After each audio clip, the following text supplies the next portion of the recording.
Hi friends, happy morning to everyone. Let's welcome to my channel. ఇక్కడ ఈరోజు ఈనాడు paper చూస్తున్నాం. మనం ఈనాడు పేపర్. ఇక్కడ 13వ తారీఖు 5వ నెల 2021 గురువారం నాటి సంచికను మనం ఇక్కడ చూడబోతున్నాం. సో లక్షణాలు ఉన్నవారు 1,50,000 మంది. వారం రోజుల్లో కోవిడ్ నిర్ధారణ వారికి వీరు అదనం. ఇంటింటి సర్వేలో వెలుగులోకి వచ్చిన బాధితులు, అనుమానితులకు ఔషధ కిట్లు అందజేస్తున్న ప్రభుత్వం. విస్తృతంగా కొనసాగుతున్న సర్వే. ఉమ్మడి మహబూబ్నగర్ జిల్లాలో ఈ నెల 5వ తేదీ నుంచి 11వ తేదీ వరకు అధికారికంగా ప్రకటించిన కరోనా కేసులు 3,506. పాజిటివ్లుగా నిర్ధారణ కానప్పటికీ ఇవే తేదీల్లో ప్రభుత్వం నిర్వహించిన ఇంటింటి సర్వేలో జ్వరం లేదా ఇతర కోవిడ్ లక్షణాలతో బాధపడుతున్నట్లుగా గుర్తించిన వారు 14,250 మంది, అంటే దాదాపు 4 ఇంతలు అధికం. సో ఇక్కడ కనుక చూసుకున్నట్లయితే లక్షణాలు ఉన్నవారు 1,00,000 మంది. రాష్ట్ర వ్యాప్తంగా జ్వర బాధితులను గుర్తించేందుకు తెలంగాణ ప్రభుత్వం ఇంటింటి సర్వేకు శ్రీకారం చుట్టిన సంగతి తెలిసిందే. ఇందులో భాగంగా వైద్య బృందాలు ఇల్లు తిరుగుతూ జ్వరం సహా ఇతర వ్యాధి లక్షణాలున్న వారిని గుర్తిస్తున్నాయి. ఈ గణాంకాల ఆధారంగా గత వారం రోజుల్లో కోవిడ్ లక్షణాలతో బాధపడుతున్న వారు 1,00,000 పైగానే ఉన్నట్లు తేలింది. ప్రభుత్వం నిర్వహిస్తున్న కేంద్రాలు సహా ప్రైవేట్లో నమోదవుతున్న నిర్ధారణ పరీక్షల సమాచారాన్ని వైద్య ఆరోగ్య శాఖ ప్రత్యేక బులెటిన్ రూపంలో రోజు వెల్లడిస్తుంది. అందులో వెల్లడైన పాజిటివ్ కేసుల సమాచారానికి అదనంగా ఈ 1,00,000 మంది బాధితులు నమోదవడం ఆందోళన కలిగించే అంశమేనని నిపుణులు పేర్కొంటున్నారు. ప్రభుత్వ వైద్యంలో రాష్ట్ర వ్యాప్తంగా 1,064 కేంద్రాల్లో ఉచితంగా కోవిడ్ పరీక్షలు నిర్వహిస్తున్నారు.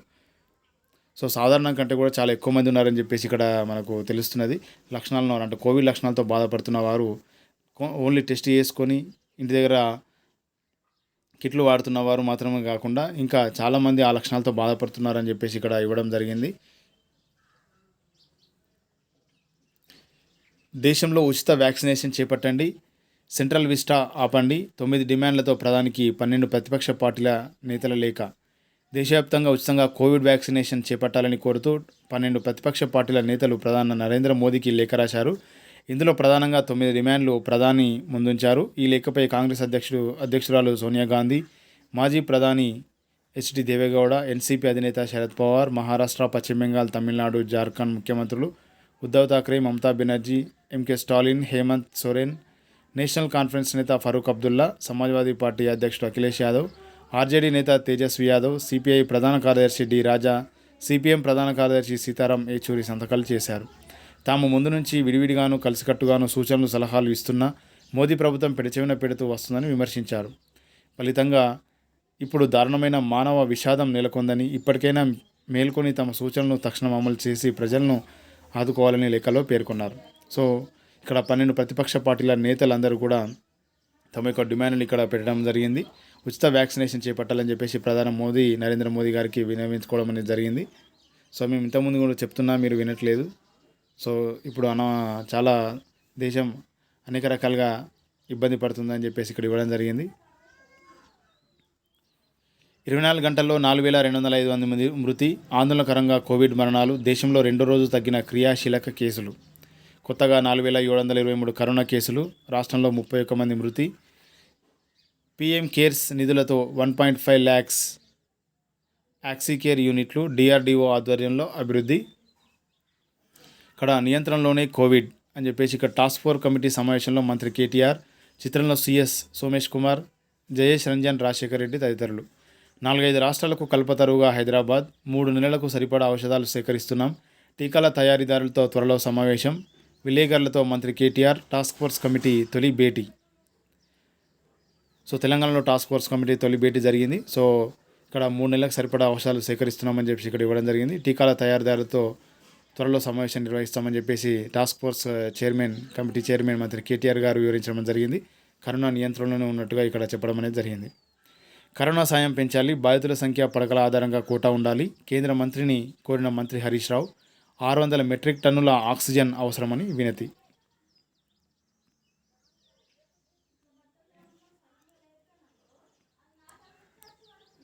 లాక్డౌన్తో నిర్మానుష్యంగా మారిన హైదరాబాద్లోని దుర్గం చెరువు వంతెన రహదారి. సో తెలంగాణలో లాక్డౌన్ పెట్టడం అనేది జరిగింది 10 రోజులు. సో దానికి అనుగుణంగా ఇక్కడ నిర్మానుష్యంగా మారిన హైదరాబాద్లోని దుర్గం చెరువు వంతెన అని చెప్పేసి ఇక్కడ ఇవ్వడం జరిగింది. తొలి రోజు పకడ్బందీగా ఉదయం ఉరుకులు పరుగులు, మధ్యాహ్నం నుంచి గప్చుప్, సడలింపుతో నగరాలు పట్టణాల్లో 4 గంటల సందడి, లాక్డౌన్తో బోసిపోయిన రహదారులు. సో బుధవారం తెల్లవారుజామునే జనం హడావిడిగా ఇంటి నుంచి బయలుదేరారు. కొందరు కూరగాయల మార్కెట్కు, మరికొందరు నిత్యావసర వస్తువుల కోసం, ఇంకొందరు సొంతూళ్లకు. గడియారాల్లో, ఫోన్లలో సమయం చూసుకుంటూ ఎవరి తొందర వారిదే, ఎవరి అవసరాలు వారివే. ఉదయం 6 గంటల నుంచి 10 గంటల వరకు 4 గంటల పాటు ఉరుకులు పరుగులు. ఆ తర్వాత పరిస్థితి ఒక్కసారిగా మారిపోయింది. ఎక్కడి వాళ్ళు అక్కడే గప్చుప్. ఇప్పటి వరకు కలకల్లాడిన రహదారులు, బస్టాండ్లు, కూడళ్ళ, ఫ్లైఓవర్లు నిర్మానుష్యంగా మారిపోయాయి. అంటే తెలంగాణలో లాక్డౌన్ సందర్భంగా ఇది పరిస్థితి అని చెప్పేసి ఇక్కడ ఇవ్వడం జరిగింది. యథావిధిగా వ్యాక్సినేషన్, కరోనా పరీక్షలు. లాక్డౌన్ నిబంధనల నుంచి వెసులుబాటు ఉండడంతో కోవిడ్ వ్యాక్సినేషన్ పరీక్షలు యథావిధిగా కొనసాగాయి. అయితే మంగళవారం వరకున్న పరిస్థితులతో పోలిస్తే బుధవారం వ్యాక్సినేషన్ పరీక్షలకు వచ్చిన వారి సంఖ్య తగ్గింది. ఉదయం 8 నుంచి 12 వరకు బ్యాంకులు పనిచేస్తాయని చెప్పేసి రాష్ట్ర స్థాయి బ్యాంకర్ల సమితి నిర్ణయం తీసుకుంది. రవాణా శాఖ స్లాట్ల బదలాయింపు లాక్డౌన్ తర్వాత కేటాయింపు. సేద్యం యంత్రాలే శరణ్యం. 1 కోటి ఎకరాలు దాటిన వరి సాగు, కూలీల కొరతతో చిన్న సన్నకారు రైతుల సతమతం. సో సూర్యాపేట జిల్లాలో యంత్రంతో వరి కోత. రాష్ట్రంలో పంటల సాగు విస్తీర్ణంతో పాటు కూలీల సమస్య బాగా పెరిగింది. వ్యవసాయ యంత్రాలుంటేనే సేద్యం సాఫీగా సాగే పరిస్థితి నెలకొంది. సన్న చిన్నకారు రైతులు యంత్రాలను కొనడానికి ఆర్థికంగా ఇబ్బంది పడుతున్నారు. యంత్రాల కొనుగోలు బ్యాంకులు అప్పులు ఇవ్వడం లేదు. వ్యవసాయ శాఖ అధ్యయనంలో వెల్లడైన అంశం ఇది. సో అంతా కూడా యంత్రాలతోనే జరుగుతుంది. సో చిన్న రైతులు కొనలేని పరిస్థితిలో ఉందని చెప్పేసి ఇక్కడ చూస్తున్నాం.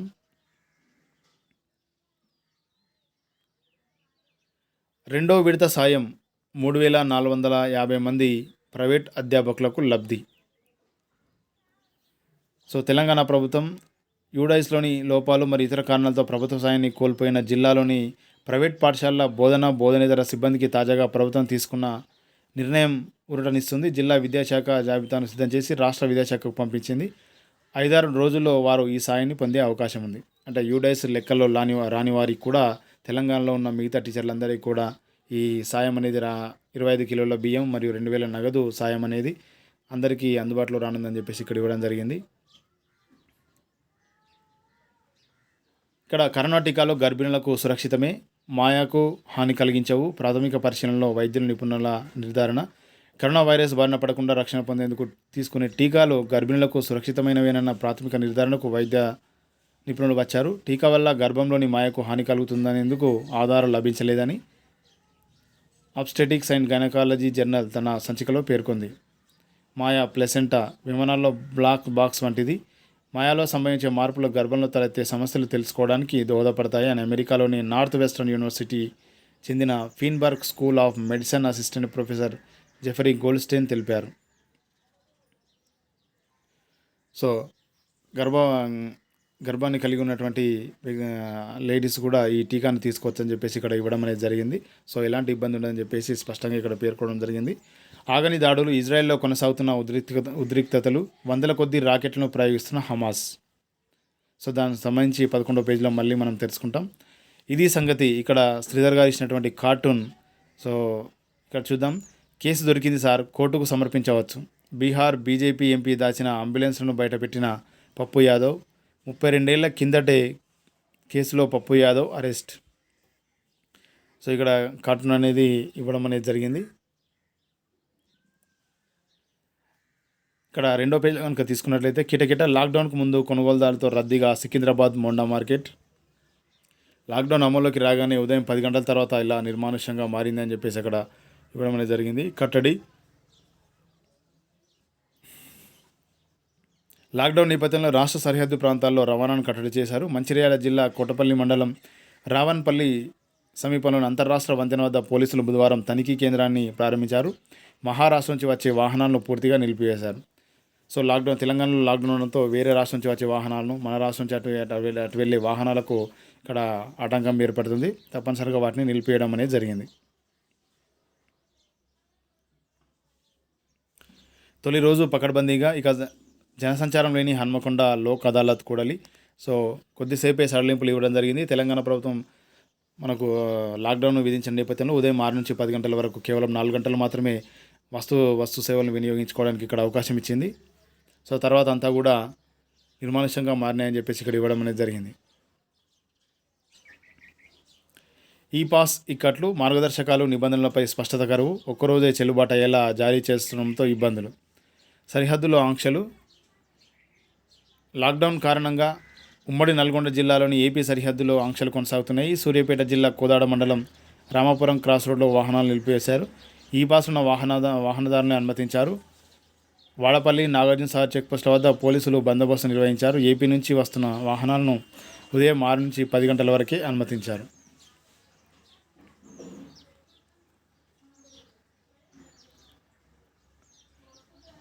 ఆంక్షల నుంచి పెట్రోల్ బంకులు మినహాయించాలి. లాక్డౌన్తో ఉదయం 10 గంటల తర్వాత మూసివేత, మధ్యాహ్నం వరకు పెంచాలని చమురు సంస్థల వినతి. సో పెట్రోల్ బంకులు తెరిచి ఉండాలని చెప్పేసి ఇక్కడ వాళ్ళు విన్నవించడం అనేది జరిగింది.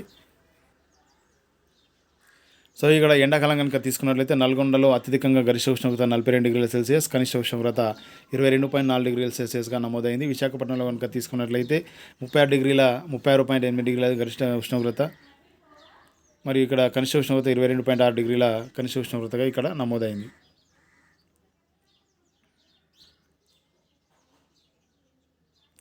పెద్ద పోస్ట్ ఆఫీస్లో మధ్యాహ్నం 12 వరకు ఉంటాయి. 64 టన్నుల ప్రాణవాయువు రాక. ఒడిషా నుంచి మరో 64.24 టన్నుల ద్రవరూప ప్రాణవాయువు లిక్విడ్ ఆక్సిజన్ రాష్ట్రానికి చేరుకుంది. 3 ఆక్సిజన్ ఎక్స్ప్రెస్ బుధవారం హైదరాబాద్లోని సనత్ నగర్ గూడ్స్ కాంప్లెక్స్కి చేరింది. మే 9న ఖాళీ ట్యాంకర్లతో వెళ్లిన రైలు వాటిలో ఆక్సిజన్ నింపుకొని వచ్చింది. మే 2న తొలి ఆక్సిజన్ ఎక్స్ప్రెస్ 124.26 టన్నులు, మే 4న రెండో ఆక్సిజన్ ఎక్స్ప్రెస్ 118.7 టన్నుల ఆక్సిజన్ తీసుకురాగా మూడో రైలు మే 12న 64.24 టన్నుల కలిపి మొత్తంగా 307.25 టన్నుల ప్రాణవాయువును ప్రత్యేక రైళ్లు చేరవేశాయి.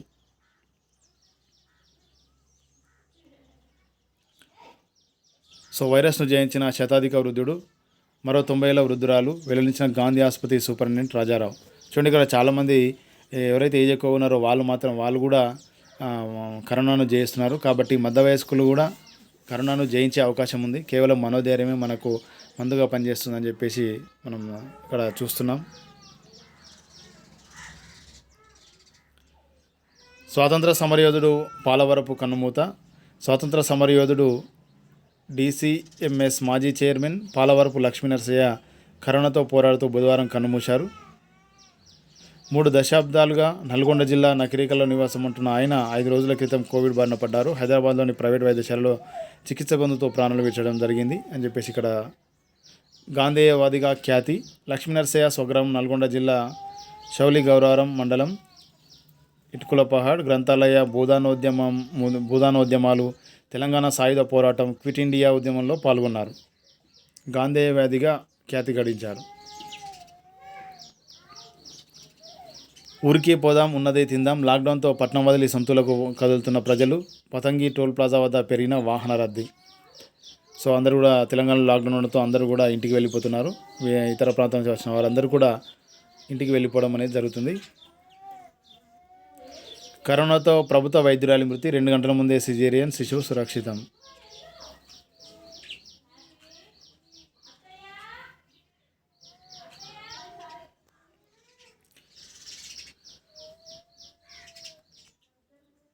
ఇక్కడ ఆర్థిక పునరుత్థానానికి సవాళ్ళు.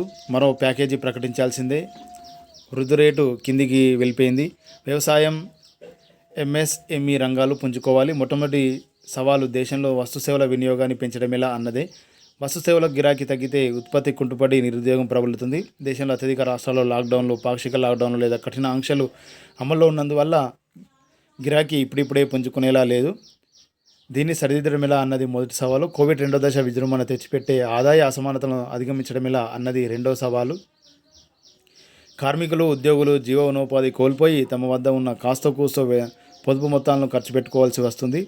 మధ్యతరగతి వారు పేదరికానికి జారిపోతుంటే పేదలు కటిక పేదలుగా మారుతున్నారు. మరోవైపు కొన్ని కార్పొరేట్ సంస్థలు మాత్రం కోవిడ్ కాలంలోనూ లాభాల పంట పండిస్తున్నాయి. సమాజంలో ప్రబలుతున్న ఆదాయ అసమానతలు 3వ దశ ఉధృతి కూడా సంభవిస్తే మరింత పేటరైపోతాయి. గ్రామాల్లో కూడా ఆదాయాలు, వేతనాలు పడిపోతున్నందువల్ల ట్రాక్టర్లు, మోటార్ వాహనాలు, ఎరువులు, విత్తనాల గిరాకీ పడిపోయింది. వీటన్నిటిని మించి MSME రంగంపై ప్రతికూల ప్రభావం పడుతుంది. వ్యవసాయం, MSME రంగాలు కలిపి 80% ఉపాధి కల్పిస్తున్నాయి కనుక ఈ 2 రంగాలు పుంజుకునేది దేశార్థికం వృద్ధిబాట పట్టలేదు. సో నిరుడు కోవిడ్ మొదటి దశ విడిచిపడుతున్నప్పుడు భారతీయులు పెద్ద ఎత్తున జీవనాధారాలను కోల్పోయారు. ఎంతో ప్రాణ నష్టం జరిగింది. కోవిడ్ తెచ్చిపెట్టిన లాక్డౌన్తో కుందేలైన ఆర్థిక వ్యవస్థ కొత్త ఊపిర్లు పోయడానికి కేంద్ర ప్రభుత్వం 20 లక్షల కోట్లతో గతేడాది మే 13న ఆత్మనిర్భర ప్యాకేజీని ప్రకటించింది. అయితే ఇది ప్రజలకు నేరుగా నగదు అందించడానికి ఉద్దేశించిన పథకం కాదు. బ్యాంకుల్లో తగినంత ద్రవ్య లభ్యత ఉండేలా చూస్తూ సూక్ష్మ, చిన్న, మధ్యతరహా పరిశ్రమలకు, వీధి వర్తకులకు బ్యాంకులు అందించే రుణాలకు ప్రభుత్వ పూచీకత్తు ఇచ్చే పథకం ఇది. సో ఇక్కడ కనుక తీసుకుంటే ఇప్పుడు మరో ప్యాకేజీ ప్రకటించాల్సిందే అని చెప్పేసి ఇక్కడ పేదలు మరింత పేదలు అవుతున్నారు, మధ్యతరగతి వారు పేదవారు అవుతున్నారు. కాకపోతే కొన్ని కార్పొరేట్ సంస్థలు ముందుకు వెళ్తున్నాయి, చాలా ఉన్నవాడు అవుతున్నాడు అని చెప్పేసి ఇక్కడ ఇవ్వడం జరిగింది. సో వాటికి సంబంధించిన ఆర్టికల్ ఇక్కడ చాలా క్లియర్గా ఇక్కడ ఇవ్వడం జరిగింది. తాత్కాలిక ఆసుపత్రులు తక్షణ అవసరం. సో దేశంలో కోవిడ్ కేసు పెరుగుతున్న సందర్భంలో తాత్కాలికంగా ఏర్పాటు చేసే ఆసుపత్రులు తప్పనిసరిగా ఇక్కడ మన దేశానికి, మన రాష్ట్రానికి అవసరం అని చెప్పేసి ఇక్కడ ఇవ్వడం జరిగింది. మహమ్మారి కట్టడిలో ముందు చూపు లేక వైఫల్యం పొందామని చెప్పేసి ఇక్కడ స్పష్టంగా ఇచ్చారు. కరోనాకు తాతలు, పుట్టినవాడు గిట్టక మానడు. తినడానికి తిండి లేక ప్రజలు చచ్చిపోతున్నారు. మహాప్రభాని మంత్రులు మొరపెట్టుకుంటుంటే, అయ్యో అవునా, వెంటనే ఆ 1000 బల్ల కట్టెలు తొలించండి, నేనుండగా నా రాజ్యంలో ఎవరి అంత్యక్రియలకు ఏ లోటు రాకూడదు అని ఆదేశించారట ఓ రాజుగారు. మహాదాతలు సైతం సిగ్గుతో ముడుచుకుపోయే ఈ ద్రాతుత లక్షణం ఇది చూశారు. ప్రస్తుత ప్రజాస్వామ్య ప్రభుల మదిలో తిరిగి మొలకెత్తడమంతా అద్భుతం. ఆక్సిజన్ అందట్లేని ఊరంతా గగ్గోలు పెడుతుంటే వాళ్ళ కాడుకు వచ్చేవారికి ఉచిత భోజన సదుపాయాలు కల్పించే నేతాశ్రీలెంత మహానుభావులు. అవధులు దాటిన తమ మంచితనాన్ని ఆ దుర్తలోకం గుర్తిస్తుందో లేదోనని తమకు తామే ఓ ఫ్లెక్సీ రాయించుకొని నడి బజార్లో నిలబెట్టిన వాళ్ళను ఎలా అభినందించాలో అంతుబట్టక బెంగళూరు వాసులందరూ బెంగటిల్లిపోతున్నారు. సో ఇక్కడ కనుక చూసుకున్నట్లయితే అందరూ కరోనా బారిన పడి ఇబ్బంది పాలవుతుంటే వల్లకాడులో వచ్చే వాళ్ళకి కట్టెలన్నీ కూడా ఫ్రీ అని చెప్పేసి అంటున్నారంట.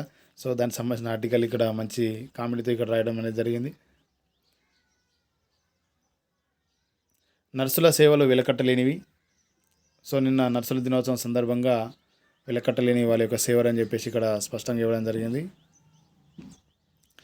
ఇక్కడ ఛాంపియన్ కనుక చూసుకున్నట్లయితే సైనా, శ్రీకాంత్ల ఆశలు ఆవిరి. సింగపూర్ ఓపెన్ రద్దు, ఒలింపిక్స్ అర్హత అవకాశాలకు తెర.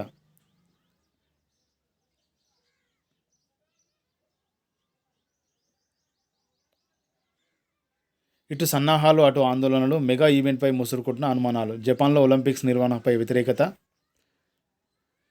ఒలింపిక్స్ మహాసంబరానికి ఇంకో 70 రోజులు మాత్రమే సమయం మిగిలింది. గత ఏడాది జరగాల్సిన ఈ మెగా ఈవెంట్ కరోనా కారణంగా 2021కి వాయిదా పడ్డ సంగతి తెలిసిందే.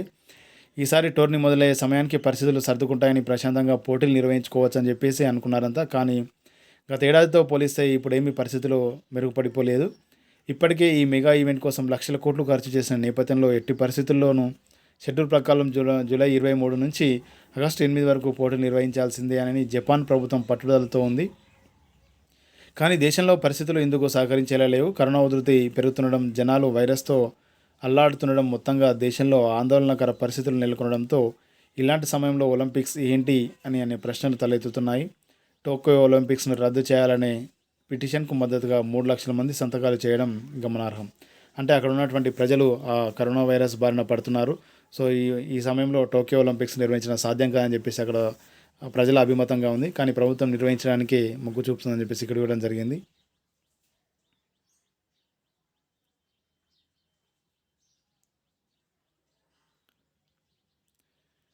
సెరెనా పరాజయం. ఇటాలియన్ ఓపెన్లో సెరెనా విలియమ్స్కు కథ మూసింది. తన కెరీర్లో 1000వ WTA టైటిల్ మ్యాచ్లో పరాజయం పాలైంది. ఇటాలియన్ ఓపెన్ రెండో రౌండ్లో సెరెనా నదియా పొదరోస్కో చేతిలో కంగుతుంది. 3 నెలల విరామం తర్వాత సెరెనా బరిలోకి దిగిన తొలి టోర్నీ ఇదే. 39 ఏళ్ల సెరెనాకు కెరీర్లో 149వ ఓటమి. మరో మ్యాచ్లో ప్రపంచ నెంబర్ 2 నవోమి ఒసాకా జెసికా పెగుల చేతిలో ఓడిపోయింది. చెస్ ప్రపంచకప్కు సిద్ధమవుతున్నానని గ్రాండ్ మాస్టర్ హరికృష్ణ చెప్పాడు.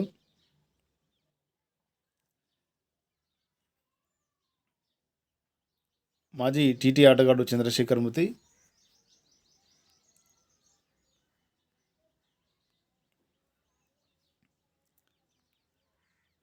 సో వసంతలో కనుక ఇక్కడ చూసుకున్నట్లయితే సేవకు సై అంటున్న నారీసేన.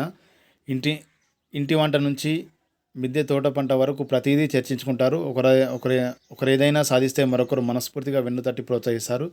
తోటివారు కష్టకాలంలో ఉంటే ఆదుకోవడానికి ముందుకొస్తారు. వాళ్ళ సైన్యం చిన్నదేం కాదు. ప్రపంచవ్యాప్తంగా 8,000 మంది సభ్యులున్న ఈ నారీ సేనని ముందుండి నడిపిస్తున్న సైన్యాధ్యక్షురాలు లతా చౌదరి బొట్ల. సో అన్ని రంగాల్లో వాళ్ళు అన్ని రకాలుగా సేవలు అందిస్తున్నారని చెప్పేసి ఇక్కడ స్పష్టంగా ఈ యొక్క ఆర్టికల్ అనేది ఇవ్వడం జరిగింది.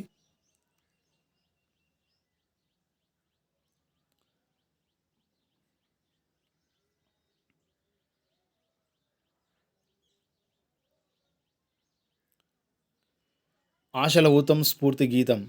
చూడండి, ప్రతి ఒక్కరు ఏదో రకంగా మనకు ఇక్కడ స్ఫూర్తినిచ్చే విషయాలే మనకి ఇక్కడ కనబడుతున్నాయి. క్యాన్సర్ 2 సార్లు దాడి చేసినా తట్టుకుంది. సకుడైన భర్తను మృత్యు కబలించిన దిగమింగింది. జీవన సమరంలో తాను నెగ్గి ఎందరికో స్ఫూర్తినిస్తుంది. 10 బెస్ట్ సెల్లర్ బుక్స్తో ప్రపంచాన్ని తన వైపు తిప్పుకున్న నీలం కుమార్ జీవనయానం ఇది. చూడండి, 2 సార్లు క్యాన్సర్తో బాధపడి తన ప్రాణాలను తను నిలబెట్టుకుంది. తర్వాత తన భర్త కూడా చనిపోవడంతో ఆయన ఆ కష్టాన్ని దిగమింగి 10 బెస్ట్ సెల్లర్ బుక్స్లో ప్రపంచాన్ని తన వైపు తిప్పుకున్నటువంటి నీలం కుమార్ జీవనయానం ఇది అని చెప్పేసి ఇక్కడ ఇవ్వడం అనేది జరిగింది. నీలం కుమార్ బాల్యం రష్యాలో గడిచింది. ప్రకృతి నుంచి పాఠాలు నేర్పిన మాస్కో స్కూలు ఆమెకు ఎంతో నచ్చేది. కుటుంబం భారత్కు తిరిగి వచ్చాక సాహిత్యంలో డిగ్రీ చేసి జర్నలిజం చదివేందుకు అమెరికా వెళ్ళింది. పత్రికలకు రాస్తూ ఇన్వెస్టిగేటివ్ జర్నలిజంలో మాస్టర్ చేసింది. 19 ఏళ్లకే విశ్వమణి కుమార్ను ప్రేమించి పెళ్లాడింది. వెంటనే 2 పిల్లలు ఆ పైన స్వదేశానికి తిరిగి వచ్చారు. పిల్లలతో కుదరక ఉద్యోగం జోలికెళ్ళలేదు. పత్రికలకు కాలమ్స్ రాసేది. పాఠాల సాగుతున్న జీవితంలో 2 అపశృతులు. తనకు బ్రెస్ట్ క్యాన్సర్ అని తెలిసి కుమిలిపోతుండగానే గుండెపోటుతో భర్త మరణం. శారీరకంగా దృఢంగా ఉండే భర్త 40 దాటకుండానే వెళ్ళిపోవడం ఏంటని దుఃఖించింది. నెమ్మదిగా నీలంకు లోకపు విశ్వరూపం తెలిసొచ్చింది. జార్ఖండ్ స్టీల్ కంపెనీలో పబ్లిక్ రిలేషన్ మేనేజర్గా ఉద్యోగం చేస్తూ ఇంటా బయట బాధ్యతలు మోయడం కంటే తమ విషయాల్లో జోక్యం చేసుకునే వాళ్ళని తప్పించుకోవడం కష్టమయ్యేది. ద్వేషాలు, ద్రోహాలు, యంత్రాంగంతో జాప్యాలతో తలబొప్పి కట్టేది. సింగిల్ పేరెంటింగ్తో ఉన్న కష్టాలకు తోడు ఆస్తి విషయమై అన్నలు, వదినలతో గొడవలు చికాకు పెట్టేవి. ఆరోగ్యం నానాటికి క్షీణించేది. క్యాన్సర్ లక్షల మందిని బలి తీసుకుంటుంది. అసలు ఈ వ్యాధికిచ్చే మందులు, కీమోథెరపీ, రేడియేషన్ ఇంత ఖరీదెందుకు? ఎందుకెన్ని కుటుంబాలు శోకిస్తున్నాయి? మన విద్యా విధానం సమాజంలో మన చెడు నిర్మూలించేదేం అంటూ బాధపడేది. బాధ నుంచి ఉపశమనం పొందడానికి తిరిగి రచనల మీద ధ్యాస పెట్టింది. ఆ వ్యాపకం మానసిక బలాన్ని చేకూర్చింది. భవిష్యత్ అగమ్య గోచరంగా ఉన్న తరుణంలో ప్రఖ్యాత రచయిత, సంపాదకుడు ఖుష్వంత్ సింగ్ కలిసి రాద్దామనడం ఉత్సాహాన్నిచ్చింది. తన దారి స్పష్టమైంది. గూగుల్ లేని ఆ రోజుల్లో సమాచార సేకరణకు 4 ఏళ్లు పట్టింది. అయితేనేం 2002లో వచ్చైన our favourite Indian stories by Khushwant Singh and Neelam Kumar పుస్తకం బెస్ట్ సెల్లర్ అయింది. ఈ విధంగా 10 బెస్ట్ సెల్లర్ పుస్తకాలను రచించింది. సో ఎన్నో కష్టాలను ఎదుర్కొని ఆ స్థాయికి చేరిందని చెప్పేసి ఇక్కడ ఇవ్వడం అనేది జరిగింది.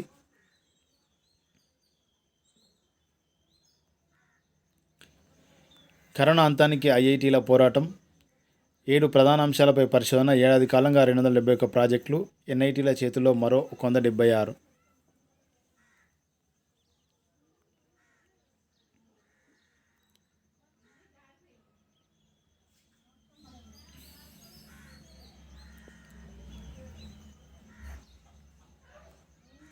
రాష్ట్ర విభజన తేదీని పరిగణలోకి తీసుకోవాలి. హైకోర్టులకు ప్రత్యేక తేదీని వర్తింపజేయడానికి వీల్లేదు.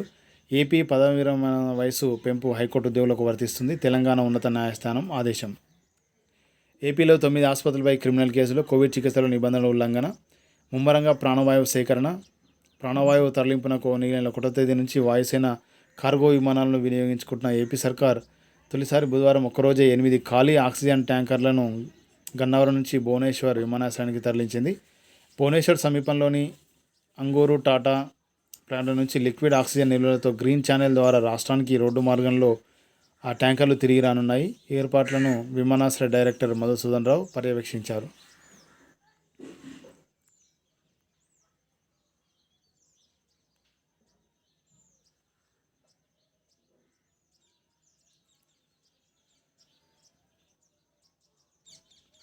ఆసియాలో కరోనా విస్ఫోటం. రెడ్ క్రాస్ అంతర్జాతీయ సమాఖ్య ఆందోళన. వైద్య అర్హతలుంటే ప్రాక్టీస్ చేయవచ్చు. కేంద్ర ఉద్యోగులకు వెసులుబాటు. వైరస్ నేపథ్యంలో సర్కారు నిర్ణయం. కొనసాగిన చమురు ధరల దూకుడు. భోపాల్ ఇండోర్లలో 100 మార్కు దాటిన పెట్రోల్. సో మళ్ళా పెట్రోల్ డీజిల్ ధరల దూకుడు ఆగటం లేదు. రెండింటిపైన లీటర్కి 25 పైసలు పెంచుతూ బుధవారం చమురు సంస్థలు నిర్ణయం తీసుకున్నాయి. వారంలో ఇది 3వ పెంపు. ఈ నెల 4 నుంచి చూస్తే 7వసారి పెరుగుదల. తాజా పెంపుతో మధ్యప్రదేశ్లోని ఇండోర్, భోపాల్ నగరాల్లో పెట్రోల్ ధర 100 రూపాయలకు తాకింది. సుప్రీంకోర్టు న్యాయమూర్తి జస్టిస్ డివై చంద్రచూడ్కు కోవిడ్ పాజిటివ్. ఐవర్మెక్టిన్ తీసుకున్న వారిలో మరణాలు తక్కువే. ప్రపంచ ఆరోగ్య సంస్థ వెల్లడి. సాధారణ వైద్యం పొందిన కోవిడ్ బాధితులతో పోలిస్తే ఐవర్మెక్టిన్ తీసుకున్న వారిలో మరణాలు తక్కువేనని ప్రపంచ ఆరోగ్య సంస్థ వెల్లడించింది. ఆగని దాడులు. ఇజ్రాయెల్లో కొనసాగుతున్న ఉద్రిక్తతలు. ఇజ్రాయెల్ వైమానిక దాడుల కారణంగా గాజాలో ధ్వంసమైన భారీ భవనం. ఇజ్రాయెల్ బలగాలు హమాస్ ఉగ్రవాదుల మధ్య దాడుల పరంపర కొనసాగుతుంది. గాజా నుంచి వందల సంఖ్యలో రాకెట్లను ఇజ్రాయెల్పైకి హమాస్ ప్రయోగిస్తుండగా 10ల కొద్దీ వైమానిక దాడులతో గాజాపై ఇజ్రాయెల్ దళాలు విరుచుకుపడుతున్నాయి. దీంతో అక్కడి పరిస్థితులు 2014 నాటి యుద్ధ వాతావరణాన్ని తలపిస్తున్నాయి. మంగళవారం నుంచి బుధవారం వరకు గాజాపై జరిగిన దాడుల్లో మొత్తం 48 మంది పాలస్తీనియన్లు మృత్యువాత పడ్డారు. దాదాపు 300 మంది గాయపడ్డారు. ఆక్సిజన్ ఔషధాల సరఫరాపై ప్రధాని సమీక్ష. టీకా ఉత్పత్తిని పెంచండి మార్చిలో చెప్పిన స్థాయి సంఘం.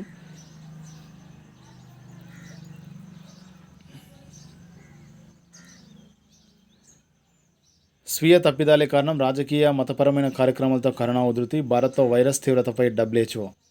సమావేశాలు, మతపరమైన కార్యక్రమాలు భారత్లో కరోనా మహమ్మారి విజృంభణకు కారణమయ్యాయని ప్రపంచ ఆరోగ్య సంస్థ వెల్లడించింది. సంక్రమణ వేగం ఎక్కువగా ఉన్న వైరస్ రకాలు ఉధృతిని పెంచాయని తెలిపింది. భారత్లో కేసులు వేగం పెంచుకోవడం వెనుక ఉన్న కారణాలపై WHO తాజాగా మదింపు చేసింది. సంబంధిత నివేదికను బుధవారం విడుదల చేసింది. సో ఇక్కడ రాజకీయమైన మతపరమైనటువంటి సమావేశాల ద్వారానే ఈ కరోనా ఉధృతి బాగా పెరిగిందని చెప్పేసి WHO ఆందోళన వ్యక్తం చేసింది. మన దగ్గర ఉండేటువంటి కరోనా వైరస్ B1617. సో ఇవి గణనీయంగా తొందరగా వ్యాపించే వైరస్ రకం అని చెప్పేసి ఇక్కడ ఇవ్వడం జరిగింది. 44 దేశాల్లో ఈ B1617 రకం వైరస్ ఉంది. భారత్లో తొలిసారిగా బయటపడ్డ B1617 రకం వైరస్ పలు దేశాలకు పాకింది. ఈ నెల 17 వరకు 44 దేశాల్లో దాని జాడ కనిపించింది. ప్రపంచ ఆరోగ్య సంస్థ వెల్లడించింది. ఈ రకం వైరస్ను ఆందోళనకర వేరియంట్గా ఇప్పటికే తాము నిర్ధారించిన సంగతి తెలిసిందే. భారత్లో మైనారిటీలపై వివక్ష, హింస. అమెరికా ఆందోళన వ్యక్తం చేసింది. నర్సుల సేవలు ప్రశంసనీయం అని చెప్పేసి ముఖ్యమంత్రి కేసీఆర్ గారు వాళ్ళందరినీ కూడా ప్రశంసించడం అనేది జరిగింది. మీ ఇల్లే పరీక్షా కేంద్రం. వర్క్ ఫ్రమ్ హోమ్ తరహాలో ఎగ్జామ్ ఫ్రమ్ హోమ్. పలు వర్సిటీల సన్నాహాలు.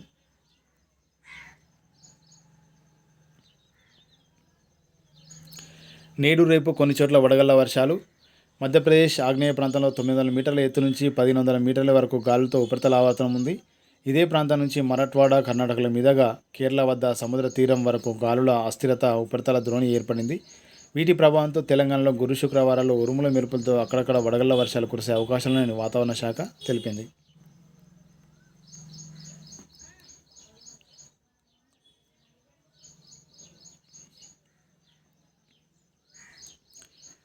దక్షిణ మధ్య రైల్వేపై కరోనా పిడుగు. ఉద్యోగుల కుటుంబ సభ్యులతో కలిపి ఇప్పటికే 8,400 మంది పాజిటివ్ కేసులు, 300 మరణాలు. వీరిలో సగం మంది సిబ్బంది. ఆసుపత్రుల్లో బెడ్ల కోసం నిరీక్షణ.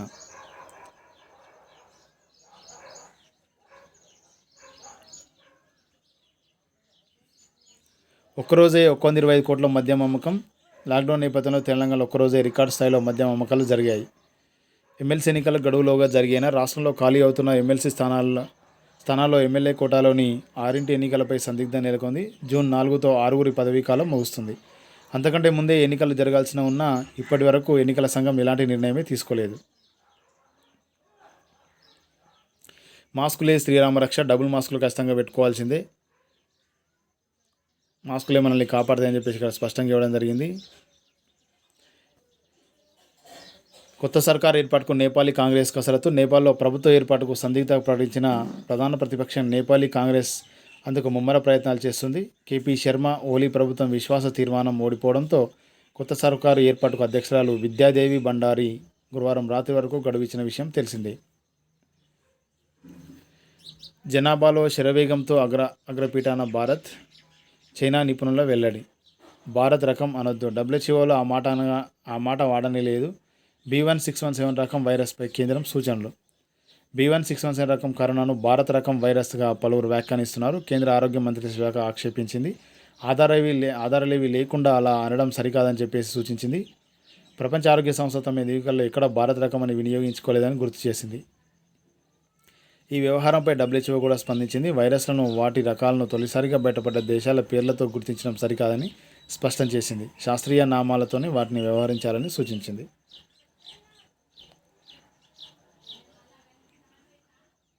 డబ్ల్యూహెచ్ఓకు మరిన్ని అధికారాలు ఉండాలి, అప్పుడే వ్యాధుల వ్యాప్తిని వేగంగా అడ్డుకోగలదు. నిపుణుల కమిటీ సిఫార్సులు.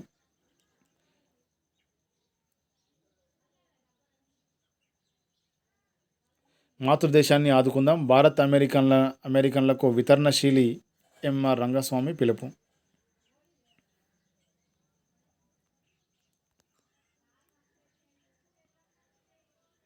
పవిత్ర కొండ కోసం ఇజ్రాయెల్ పాలస్తీనాల ఘర్షణ వెనుక కారణం ఏమై ఉంటుందని చెప్పేసి ఇక్కడ మనం చాలా స్పష్టంగా ఇక్కడ ఆర్టికల్ అనేది ఇవ్వడం జరిగింది. సో ఇక్కడ మనం ఈ విషయాలు, అంతర్జాతీయ విషయాలు మనం నేర్చుకోవాల్సిన అవసరం ఎంతైనా ఉంది. పాలస్తీనా, ఇజ్రాయెల్ మధ్య యుద్ధ వాతావరణం నెలకొంది. రెండు వైపులా రాకెట్లతో దాడులు జరుగుతున్నాయి. ఇవి చినికి పూర్తిస్థాయి యుద్ధంగా మారుతుందని ప్రపంచ దేశాలు ఆందోళన చెందుతున్నాయి. ఇంతకు ఉన్నట్టుండి ఎందుకు ఈ గొడవ? దేనికోసమే యుద్ధ వాతావరణం? గొడవ ఎక్కడ? జెరూసలేంలోని ఆల్ అక్సా మసీదు ప్రాంగణంలో కొద్ది రోజుల కిందట పాలస్తీనా, ఇజ్రాయెల్ భద్రతా దళాల మధ్య ఘర్షణలతో ఆ గొడవ అందరి దృష్టిని ఆకర్షించింది. ఘర్షణంతా మసీదు ప్రాంగణం గురించే. ప్రపంచవ్యాప్తంగా క్రిస్టియన్లు, ముస్లింలు, యూదులు అత్యంత పవిత్రంగా భావించే పాత జెరూసలంలో ఉంటుంది. ఆల్ అక్సా మసీదు 3 మతాలకు అత్యంత కీలకమైనది. కాబట్టి జెరూసలేం, పాలస్తీనా, పాత బస్తీని యునెస్కో ప్రపంచ వారసత్వ సంపదగా గుర్తించి ప్రత్యేక రక్షణ కల్పించింది. ఏంటి ఆల్ అక్సా? ఆల్ అక్సా మసీదు ఇస్లాం మతస్థులకు అత్యంత పవిత్రమైన స్థలాల్లో ఒకటి. సుమారు 35 ఎకరాల విస్తీర్ణంలో ఉండే ఈ మసీదు ప్రాంగణాన్ని ముస్లింలు హరామ్ ఆల్ షరీఫ్ అని పిలుచుకుంటారు. యూదులు ఈ ప్రాంతాన్ని టెంపుల్ మౌంట్, ఒకప్పుడు కొండగా ఉండేది భావిస్తారు. ఇస్లామిక్ నమ్మకాల ప్రకారం మహమ్మద్ ప్రవక్త మక్కా నుంచి ఒక రాత్రి ఇక్కడికి వచ్చి ప్రార్థన చేసి తర్వాత స్వర్గారోహణం చేశారంటారు. సుమారు 5,000 మంది ఒకేసారి ప్రార్థన చేసుకోవడానికి వీలైన ఈ మసీదును 8వ శతాబ్దంలో నిర్మించారు. బంగారు పూతతో కూడిన రాతి చిప్ప లాంటి కప్పు దీని ప్రత్యేకత. మసీదు, దాని ప్రాంగణం అంతా పవిత్రమైందని భావిస్తూ సెలవు రోజుల్లో భారీ సంఖ్యలో ప్రజలు అక్కడికి ప్రార్థనలు చేస్తుంటారు. మరి యూదులకేంటి? యూదులకు టెంపుల్ మౌంట్ అత్యంత పవిత్ర స్థలం. ఎందుకంటే ఒకప్పటి ఆ కొండపై 2 పురాతన యూదు దేవాలయాలు ఉండేవి. మొదటిదేమో బైబిల్ ప్రకారం కింగ్ సాల్మన్ నిర్మించింది. ఆ తర్వాత బాబిలోనియన్లు దాన్ని కూలగొట్టారు. రెండవది నిర్మితమై 600 సంవత్సరాలు ఉన్న తర్వాత తొలి శతాబ్దిలో రోమన్ చక్రవర్తి చేతిలో ధ్వంసమైంది. మెస్సయ్య తిరిగి వచ్చాక ఇక్కడే మళ్ళీ దేవాలయం కడతారని, ఇక్కడ ఇంకా దేవాలయ శక్తి ఉందని చెప్పేసి యూదుల నమ్మకం. సో ఇంకా ఉందండి ఇది. సో మళ్ళీ మనం వెళ్ళినప్పుడు తెలుసుకుందాం.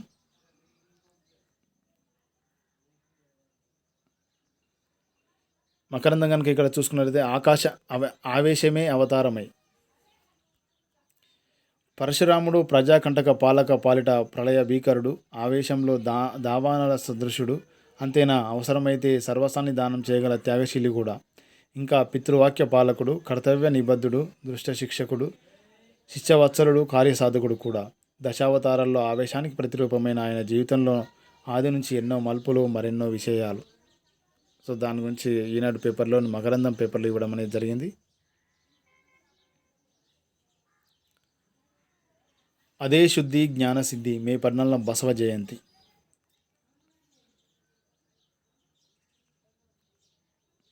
ఇక్కడ ఈనాడు బిజినెస్ పేపర్ కనుక చూసుకున్నట్లయితే కోవాక్సిన్ 7.8 కోట్లు, కోవిషీల్డ్ 10 కోట్లు, ఫంగస్ అదుపు చేసే ఔషధాల కొరత. ఈ ఏడాది ప్రపంచ వృద్ధి 5.4% అంచనాలు పెంచిన ఐక్యరాజ్య సమితి.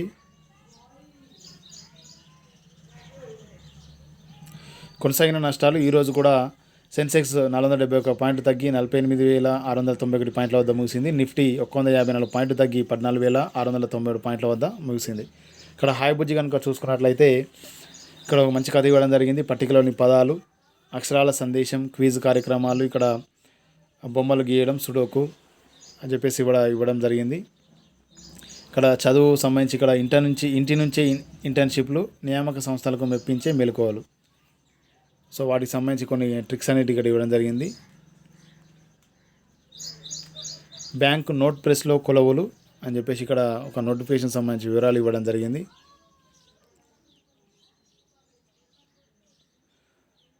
సో ఇవండి ఈరోజు ఈనాడు పేపర్లోని ముఖ్యాంశాలు. సో నచ్చితే లైక్ చేయండి, కామెంట్ చేయండి, షేర్ చేయండి, సబ్స్క్రైబ్ చేయండి. ఇందులో రాష్ట్ర, జాతీయ, అంతర్జాతీయ విషయాలన్నింటినీ కూడా చర్చించమనేది జరుగుతుంది. సో ఎగ్జాంపుల్గా తీసుకున్నట్లయితే రాష్ట్రం గురించి, జాతీయం గురించి, అంతర్జాతీయం గురించి, ఇజ్రాయెల్ పాలస్తీన్ల మధ్య గొడవ ఏంటి అనేది దాని గురించి తెలుసుకోవడానికి సో ఇలాంటి విశ్లేషణ మీకు ఉపయోగపడుతుందని చెప్పేసి అనుకుంటూ థ్యాంక్ యూ అండి. Thank you very much. ఖచ్చితంగా సబ్స్క్రైబ్ చేయడం మాత్రం మర్చిపోకండి.